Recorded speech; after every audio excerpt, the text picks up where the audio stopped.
Once upon a time, in a grand kingdom surrounded by rolling green hills and shimmering rivers, Cinderella and Prince Charming ruled with kindness and wisdom. Their castle, built of white stone and silver towers, was a place of laughter, music, and joy. One evening, as the golden sun dipped below the horizon, the royal court gathered for a grand feast. But just as the celebration began, a worried messenger arrived, breathless and pale. "The prince, the prince is missing," he cried. Gasps filled the great hall. Cinderella's heart pounded. How could her beloved husband vanish without a trace? Without hesitation, she called for her most trusted horse and set off into the night, her gown trailing behind her like moonlight on the wind.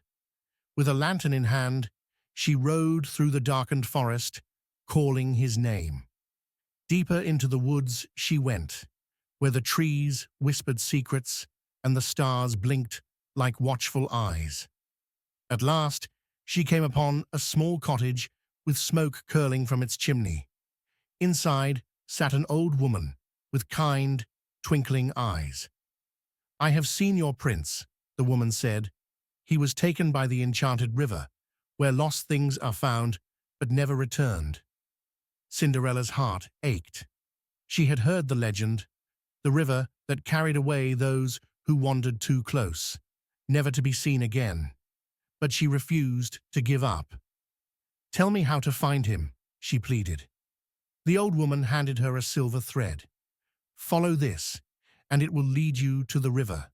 But beware, you must call his name 3 times before the water spirits claim him forever." With determination, Cinderella followed the glowing silver thread through the forest until she reached the enchanted river. There, in the misty blue waters, she saw Prince Charming, his eyes distant, as if trapped in a dream. "Charming," she called. Her voice echoed. The waters rippled, but he did not stir. "Charming," she called again, stepping closer. The river glowed eerily, pulling at the hem of her dress. With all the love in her heart, she called one last time.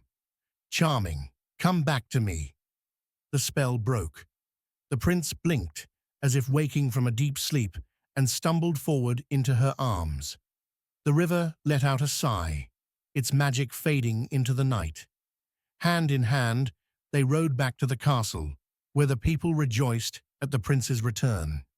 That night, under a sky full of stars, Cinderella and Charming danced once more, knowing that love, true love, was the strongest magic of all.